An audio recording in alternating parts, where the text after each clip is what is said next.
opinion ko sa K-12, hindi siya maganda para sa atin kasi hindi pa naman handa. Saka madaming mawawala ng trabaho katulad ng mga teacher. Saka hindi pa kaya nung ibang eskwelahan mag-offer ng K-12. Kaya mas okay sana kung yung dati na. Okay sana yung K-12 kaso sa tingin ko lang hindi pa handa yung Pilipinas para sa ganitong curriculum dahil tulad ng sa facility tsaka quality ng edukasyon. Tulad ng kapatid ko, nag-aaral siya, inabutan siya ng K-12. Dati na 5 days yung pinapasok niya, ngayon 4 days na lang. So parang tingin ko nabawasan yung kalidad ng edukasyon ng Pilipinas. Tapos yung kulang sa mga classroom. Kung noon pa nga lang, yung mga estudyante sa classroom ay nagsisiksikan. Ano pa kaya nga yung may K-12 na? Ayun lang. Para sa akin, okay din yung K-12. Positive side ako dun. Kasi, pagkatapos mo ng high school, pwede na magtrabaho. Yung mga hindi kayang pag-aralin ng mga anak sa college, hindi na nila kakailanganin yun. Ulit.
Ang opinion ko sa K-12, hindi pa ganun handa ang gobyerno para ipatupad yun kasi karamihan sa mga school na nag-o-offer ng K-12 ay limitado lang ang course na binibigay.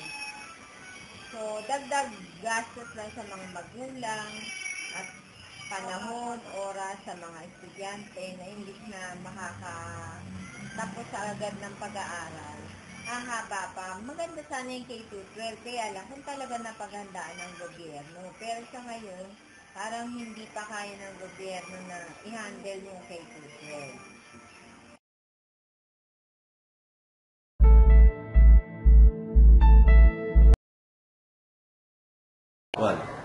Para sa akin, okay naman yung K-12. Kaso nga lang, mas malaki yung factor na hindi siya nakakabuti. Kasi yung K-12, parang, paano pag mahirap ka, di ba? Tapos, ganun nga, ilang taon yung nadagdag, ganyan. Tapos, syempre kung mahirap ka, hindi mo maano yun. Parang hindi ka matutuwa na ipapasok mo yung anak mo sa ganun nga. Kasi, yung taon nga lang na dati, wala pang K-12, hirap na pumasok yung mga bata kasi minsan walang baon, ganyan. Tapos yung napanood ko sa balita, sa UP Diliman, doon malaking school na yun pero yung nag-dorm doon, hindi na sila nakakapag-dorm, kung saan na lang sila natutulog. Tapos naghahanap ng pag-dorman kasi nga, yung facilities na pinag-dorman nila, ginawa ding pasukan ng mga nag-K-12 na. Imagine, yun ang laking school na. What if balik sa mga maliliit na school?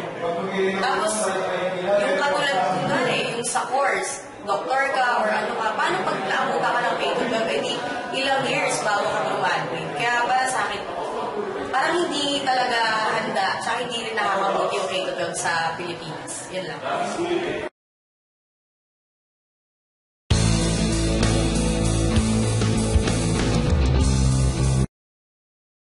For For me, yung K-12 is meron disadvantages and advantages. But for me, it's more on advantage. Because more often yung K-12 is ginagamit sa foreign countries as of today.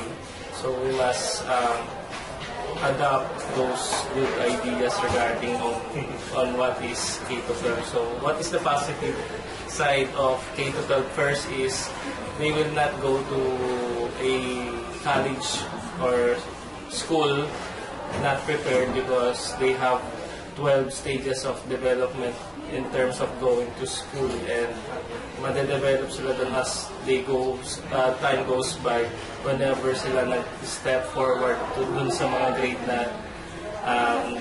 pupuntahan nila. So a little disadvantage for the K-12 because this country or the Philippines is not well prepared in terms of teachers, facilities, and rooms. So